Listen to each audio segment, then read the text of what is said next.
আসসালামু আলাইকুম। অনেকগুলো কেক বানিয়েছিলাম আমার বাচ্চাদের জন্য। তো আমার ভাইয়ের ছেলেটাও মন খারাপ করেছিল যে তার জন্য কেন বানাইনি। তো আমার মা চলে যাবে সেজন্য তার জন্য ২টা কেক বানালাম। একটা হলো টাপ কেক, যেহেতু অনেক দূরের রাস্তায় সে যাবে।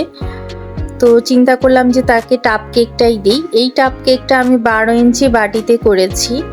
যেহেতু হলো আমার মা চলে যাবে এবং জার্নি করবে, তো টাপ কেক দিলে যেটা হবে যে নষ্ট হবে না, সেজন্য আমি কেকটা রেডি করে নিয়েছি। এখানে আমি অনেক বড় একটা মোল্ডের মধ্যে কেকটা রেডি করেছি এবং এরকম একটা টিফিন বক্সের মধ্যে আমি কেকটা বসিয়ে দিয়েছিলাম। এখান থেকে আমি গোল মানে রাউন্ড শেপ করে কেটেছিলাম এবং আরেকটা আমি পাউন্ড কেক করেছি আমার ভাইয়ের ছেলের জন্য। তো এটাও আমি দিয়ে দিব সাথে।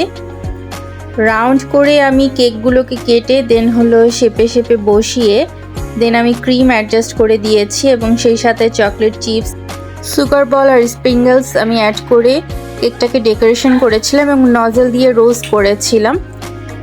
রাউন্ড শেপ করার পরে কেকের যে বাকি অংশটুকু ছিল সেই অংশটুকু আমি ডেকোরেশন করে নিয়েছিলাম। কেকটা দেখতে আমার কাছে খুব সুন্দর লাগছিল। যেহেতু আমার মা চলে যাবে, তো ভাইয়ের ছেলের জন্য অনেক কিছুই আমি পাঠিয়েছিলাম, সেই সাথে কেক এগুলোও পাঠিয়ে দিয়েছিলাম এবং বাকি যে অংশটুকু ছিল সেটা আমি নজল দিয়ে রোজ করে নিচ্ছিলাম। এটা আসলে আমি পাঠাবো না, এটা বাসাতে আমার বাচ্চাদের খাওয়ার জন্য আমি রেখেছিলাম এবং বাকি যে 2টা কেক সেই 2টা কেক আমি আমার ভাইয়ের ছেলেকে পাঠিয়ে দিয়েছিলাম।